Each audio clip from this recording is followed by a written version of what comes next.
Selamat datang di Rendra Story Horror, tempat di mana kisah-kisah misteri dan ketakutan berkumpul dalam bayangan gelap. Persiapkan diri kalian untuk memasuki alam gaib yang penuh dengan rahasia gelap dan misteri yang menggetarkan. Bis setan. Maaf ya, gue izin pulang duluan bro, ucapku sambil membereskan jaket dan peralatan kerjaku. Saat itu jam masih menunjukkan pukul 23.13 atau sekitar jam 11 malam. Aku yang saat itu sedang kerja shift malam harus pulang lebih dulu karena mendengar kabar kalau ayahku di Bogor sakit sampai dibawa ke UGD. Tanpa pikir panjang, aku memberanikan diri meminta izin ke leaderku untuk pulang lebih awal. Untungnya dia berbaik hati memberikanku izin, walau saat itu gudang masih cukup banyak pekerjaan. Oh iya, aku bekerja di salah satu gudang logistik di Jakarta Utara. Setelah keluar dari kawasan gudang, aku tidak pulang ke kontrakan, akan tetapi langsung menuju ke salah satu jalan besar untuk mencari bis dan berangkat secepatnya ke Bogor dengan masih memakai seragam kerja. Halo? Halo? Aduh, gak diangkat. Keluhku sambil melihat layar ponsel. Aku sedikit panik karena memang berita ini sangat mengejutkanku. Padahal tadi nomor milik kakakku ini yang menghubungiku dan mengabarkan ayah sakit. Tapi sekarang ia malah tidak aktif. Aku semakin khawatir kalau mereka semua sibuk karena kondisi ayah yang memburuk. Sialnya, sudah berdiri 30 menit pun masih tidak ada kendaraan umum yang lewat. Setidaknya angkot untuk mengantarku menuju terminal. Aku lalu berpindah posisi, duduk di sebuah kursi kecil yang berada di bawah sebuah jembatan kereta. Malam semakin sunyi, tidak ada toko atau pedagang makanan yang buka. Benar-benar aku sendirian di sini. Sesekali ada motor lewat, tapi hanya sedikit. Ingin rasanya aku memesan ojek online untuk mengantarkanku sampai terminal. Tapi entah kenapa hatiku berkata, tidak. Alhasil aku tetap diam di sini menunggu kendaraan umum. Wajahku mulai cemas. Sesekali kata-kata kasar keluar dari mulutku. Aku cek ponsel, masih belum ada kabar dari keluargaku di Bogor. Malam mulai terasa dingin. Aku memakai jaketku.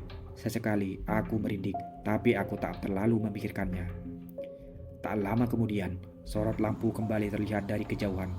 Tampak sebuah bis besar lewat. Aku berdiri dan mendekat ke arah jalan raya. Aku mencoba memberhentikannya dengan cara melambaikan tangan. Tapi sang kondektur malah membalas lambaianku dengan gestur menolak.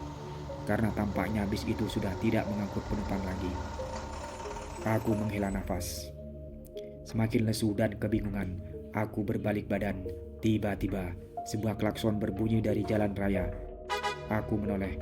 Sebuah minibus sudah berhenti di pinggir jalan, seolah menungguku untuk naik. Namun anehnya, bis itu tidak memiliki sorot lampu depan. Warna bisnya putih polos, tanpa motif ataupun logo. Aku mendekat dan pintu depan terbuka. "Pak, kemana ya?" tanyaku. Dengan nada datar sang sopir menjawab, "Ke Bogor." Karena sangat kebetulan, aku anggap ini sebagai anugerah. Di tempat sepi ini, aku mendapat bis dengan tujuan yang persis dengan tujuanku. Tanpa pikir panjang, aku langsung naik. Sesampainya di dalam bis, ternyata di dalam cukup ramai dan penuh. Aneh, aku kira bis ini sepi, hanya ada satu kursi kosong di tengah. Aku duduk di sana dan langsung bersandar. Di sampingku, seorang perempuan duduk sambil melihat keluar jendela. Tampaknya dia tertidur. Sementara penumpang lainnya duduk manis, diam, tak bersuara. Mereka tidak main ponsel ataupun saling mengobrol, tapi diam terpaku begitu saja. Bahkan seorang anak balita yang cenderung tak bisa diam terlihat tak bergeming sama sekali. Tak lama bis berjalan, aku mulai bisa merasa tenang. Aku kirim pesan ke kakakku kalau aku sudah dalam perjalanan. Masih belum ada kabar darinya. Singkat cerita, selama beberapa menit, aku tak merasakan ada yang aneh di dalam bis ini. Sampai suatu ketika, bis ini mulai masuk ke jalanan yang dipenuhi pepohonan dan hutan di sana-sini. Sebuah jalan asing bagiku selama perjalanan dari Jakarta ke Bogor. Apalagi, bis ini tidak mengambil jalan tol. Awalnya aku berpikir bis ini mengambil jalan pintas karena ini sudah malam juga. Jadi, buat apa lewat jalan tol kalau ada banyak jalan pintas yang sepi seperti ini? Ya, itu masuk akal. Aku kembali bersandar, memejamkan mata, dan mencoba tidur, walau sebenarnya perjalananku tidak jauh. Saat memejamkan mata itu, aku mendengar suara rintih dari arah samping. Ya, dari arah perempuan di sampingku. Aku memejamkan mata dan menoleh ke arahnya. Karena ia menghadap ke jendela dan rambutnya yang panjang, aku jadi tidak bisa melihat wajahnya.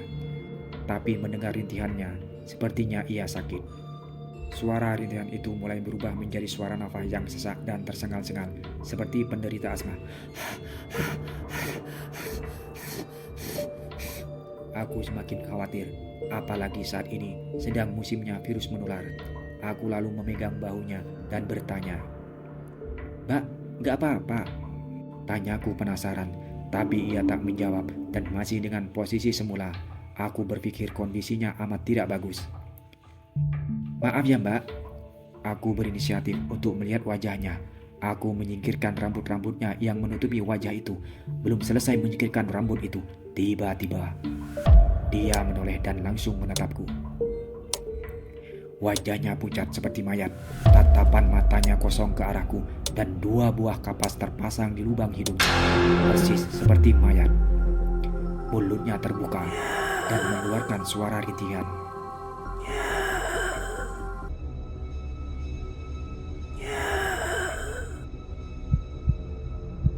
Sekaligus sesak nafas seperti tadi. Aku kaget dan hampir terjatuh, kemudian terpaku menatap perempuan itu. Apakah ini nyata? Gumamku dalam hati. "Tolong!" Aku ketakutan dan teriak sambil berdiri. Akan tetapi, betapa terkejutnya aku saat aku berdiri dan melihat sekitar. Semuanya penumpang yang ada di bis ini berubah menjadi pocong. Satu persatu penumpang yang berbalut kain kafan itu menoleh ke arahku. Persis seperti perempuan tadi, lubang hidung mereka disumbat oleh 2 buah kapas, wajahnya pucat. Semua tatapan mata mengerikan itu tertuju kepadaku. Aku langsung ketakutan dan mau tak mau aku berlari ke arah sopir untuk meminta pertolongan. Sesampainya di depan, sang sopir masih fokus menyetir.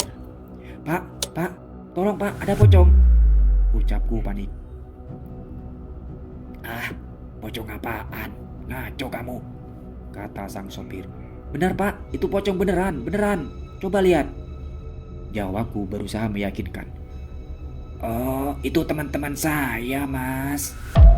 Sang sopir lalu menoleh ke arahku, menunjukkan wajahnya yang rata tanpa hidung, mata maupun mulut. Melihat itu, aku langsung pingsan di tempat dan tak mengingat apa-apa lagi. Keesokan paginya, aku terbangun di pinggir jalan raya. Sekelilingku penuh dengan sawah-sawah, entah di mana aku berada. Saat itu, jam menunjukkan pukul 06.10. Aku berdiri, wajahku pucat dan badanku lemas. Tak ada siapa-siapa di sekitarku. Aku membuka ponsel dan menelepon kakakku untuk memastikan keadaan ayah. Masa bodoh dengan kejadian semalam. Yang penting adalah ayahku. "Halo? Teteh? Gimana Teteh? Gimana keadaan Bapak Teteh?" tanyaku saat telepon sudah tersambung. Bapak baik-baik saja kok," jawab kakakku. "Loh, katanya semalam telepon. Bapak sakit dibawa ke UGD," tanyaku. Kakakku malah semakin bingung. Siapa yang telepon kamu? Teteh gak telepon kok. Lagi juga Bapak baik-baik saja. Sehat kok, ini lagi nongkrong di pos ronda orangnya," kata kakakku menjelaskan. Sontak aku merinding sekaligus bingung. Siapa yang menelponku semalam dan mengabarkan ayah sakit? Terus yang telepon semalam siapa? Yang bilang ayah sakit? Suara itu persis suara Teteh loh. Nomornya juga nomor Teteh, balasku. Gak tahu. Teteh gak telepon pokoknya, tegasnya. Setelah itu telepon aku matikan. Aku lemas dan tak tahu harus bagaimana. Aku berjalan mengikuti jalan raya sampai akhirnya bertemu sebuah warung kopi. Aku duduk di sana dan menunggu bis lagi. Jujur saja, aku masih merasa shock setelah rentetan kejadian ganjil yang menimpaku. Tak lama aku mendengar seseorang bicara dari dalam warung.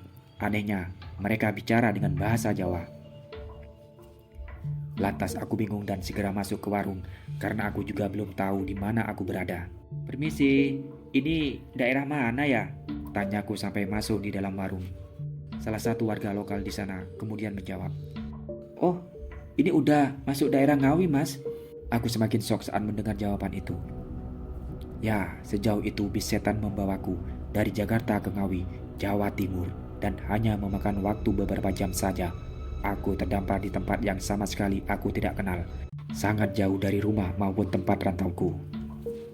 Terima kasih telah menyaksikan Rendra Story Horror, di mana setiap sudut menyimpan cerita-cerita yang akan membuat bulu kuduk merinding. Jangan lewatkan kisah-kisah seram berikutnya.